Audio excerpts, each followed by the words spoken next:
우리가 살아가면서 어떤 것을 택하며 살아갈 것인가, 이것이 굉장히 중요한 것임을 말씀해 주는데 1절 보면 두 가지를 비교해 주고 있어요. 1절 말씀 봅니다.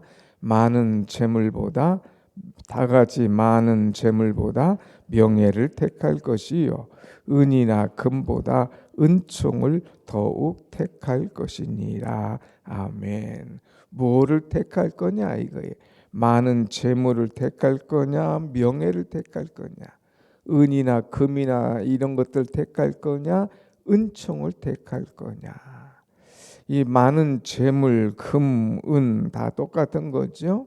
그야말로 사람들이 좋아하는 금은 보화, 재물을 말합니다. 그런데 그것보다는 명예를 택하고 그것보다는 은총을 택하라고 하는 거예요. 은총이라고 하는 것은 귀하게 여김을 받는 것이다 하는 거예요. 아무리 내가 금은이 많고 재물이 많아도 하나님과 사람에게 귀함 여김 받지 않고 업심 여김 받으면 그거 소용이 없다 이거예요. 비록 재물은 적을지라도 정말 귀한 사람이라, 은총받고 사랑받는 사람이라면 그것처럼 아름답고 복된 일이 어디 있겠느냐 하는 것이죠. 아무리 재물이 많아요, 아무리 고래등 같은 집에 살아요, 그래도 사람들에게 눈총 먹으면 소용이 없는 거예요. 우리는 눈총을 받을 거냐, 은총을 받을 거냐, 그것을 잘 선택하라고 하는 거죠. 부자가 되는 것보다 더 가치 있는 것이 있다면 은총 받는 거죠. 사람에게, 하나님에게 중히 여김받고 인정받는 것, 사랑받는 것, 이것처럼 귀한 것이 없다 하는 것을 가르쳐 주고 있습니다. 사랑하는 여러분, 여러분들에게 지혜가 있어서 하나님과 사람들 앞에 은총받는, 잘 선택할 수 있는 그런 여러분이 되길 바랍니다. 아멘. 두 번째는 3절 말씀. 3절 말씀 보면 슬기로운 자는 재앙을 보면 숨어 피하여도 어리석은 자는 나가다가 해를 받느니라. 여기 또 비교예요. 슬기롭냐 어리석은 자냐 하는 것을 가르쳐 주고 있죠. 어리석은 자는 재앙이 오면 피해야 되는데 피하지 않고 그냥 지나가는 거예요. 그러다가 해를 받는다. 소돔과 고모라 성의 이 어리석은 사람들, 그 재앙이 온다 소리 들어요. 또 오고 있어요. 그래도 피하지 못하고 뒤를 돌아보고 그곳에서 끝내버리는 그런 어리석은 인간들이 있습니다. 그런데 슬기로운 자는 재앙이 오는 것을 알아요. 그래서 그것을 숨어 이제 피하는 그런 사람, 누굴까? 요셉이라는 사람이 그렇잖아요. 요셉은 이제 벌써 하나님께서 꿈을 통하여서 그에게 보여주는 환상이 있었어요. 미래의 세계가 있었어요. 그것을 받아들였습니다.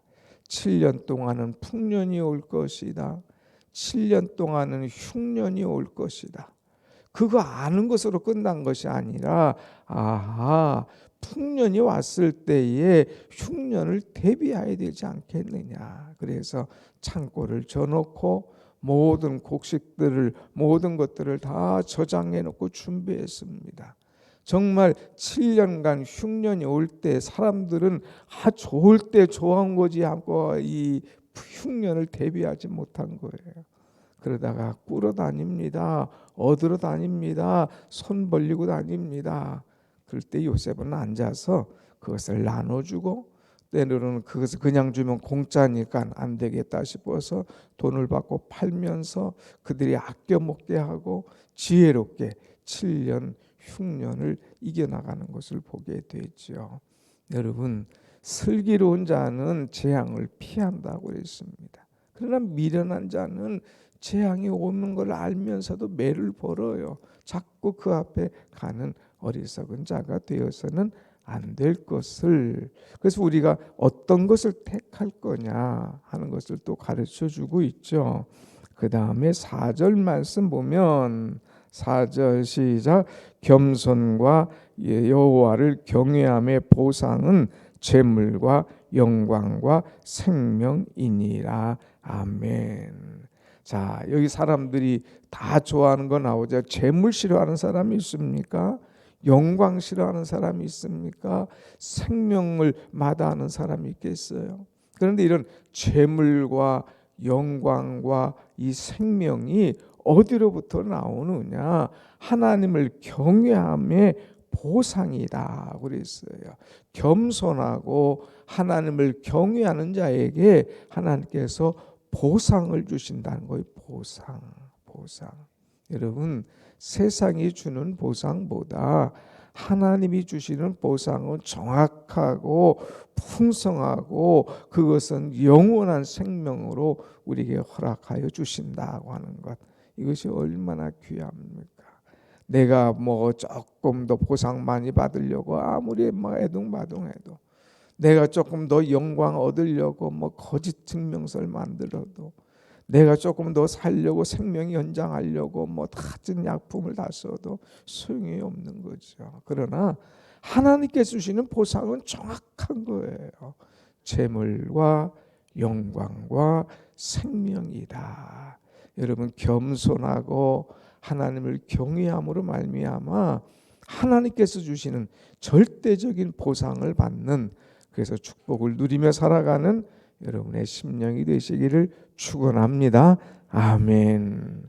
그 다음에 6절 말씀이 나오죠. 마땅히 행할 길을 아이에게 가르치라. 그리하면 늙어도 그것을 떠나지 아니하리라 그랬어요. 마땅히 행할 길을 아이에게 가르치라. 아이에게 가르치라.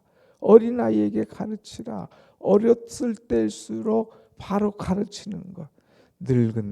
나이가 든 다음에 그것을 가르칠래야 소용이 없어요. 듣지 않아요. 뼈가 이미 굳어져 있기 때문에 뭐 필수가 없다고 하는 것이죠. 그래서 아이에게 어려서부터 마땅히 행할 길을 가르치는 것, 이것이 중요한 것임을 가르쳐 주고 있습니다. 그래서 심지어는 우리가 배워야 될 모든 것들은 유치원에서 다 배웠다는 그런 말이 있어요.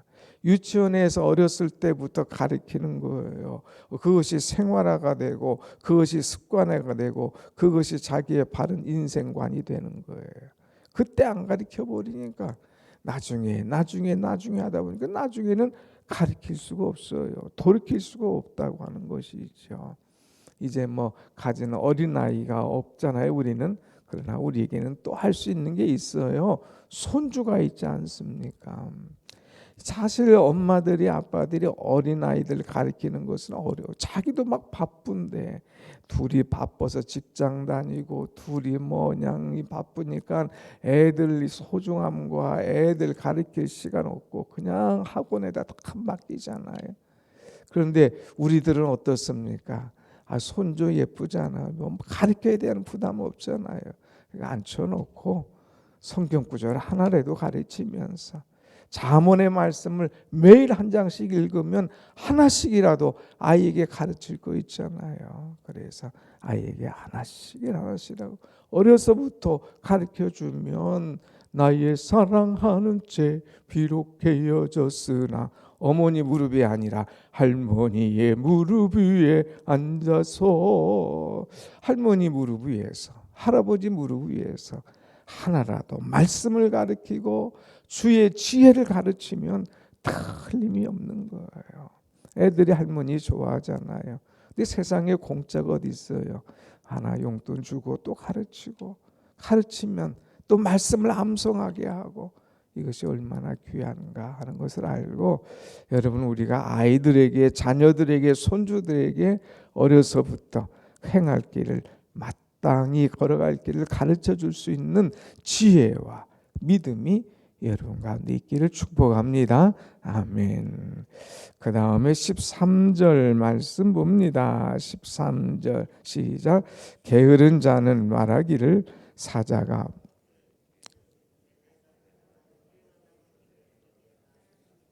제가 일부러 안 읽어봤어요. 좀 같이 읽자고 하면 소리를 내십시다. 시작.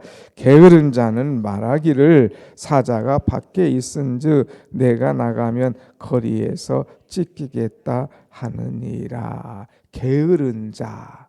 오늘 또 아이들에게 뭘 가르칠 건가 고민하는가요?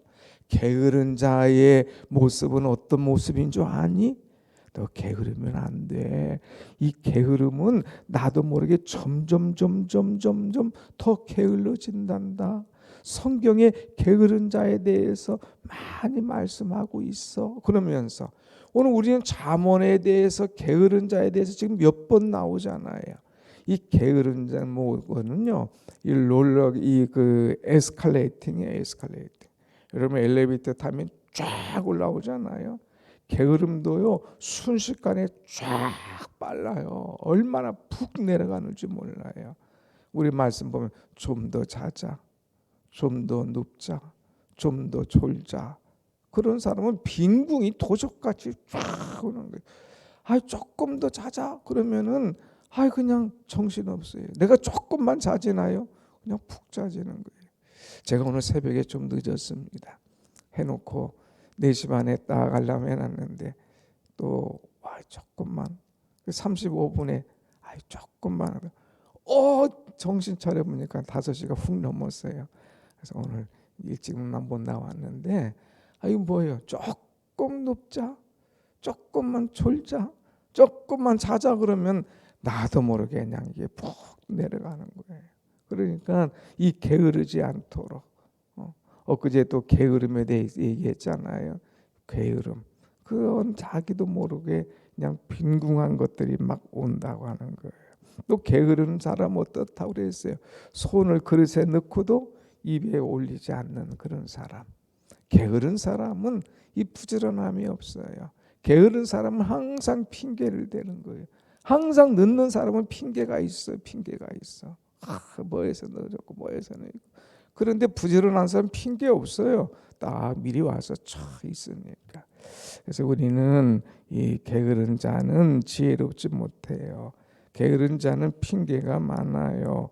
게으른 자는 사자가 밖에 있음에도 있다. 내가 나가면 거리에서 찢기겠다. 그래가지고 핑계 대고 안 나가는 거예요. 사자가 있기는 뭐가 있어? 아무것도 없는데 자꾸 핑계를 대는 것이 이 게으른 자의 모습이다 하는 거죠. 자 마지막으로 보면 한 2개가 더 있는데 24절 말씀 보겠습니다. 24절 노를 품는 자와 사귀지 말며 울분한 자와 동행하지 말지니 그의 행위를 본받아 내 영혼을 올무에 빠뜨릴까 두려움이니라. 그래서 나도 모르게 노를 품는 자 옆에 있다 보면 자꾸 나도 그것을 닮아가는 거예요.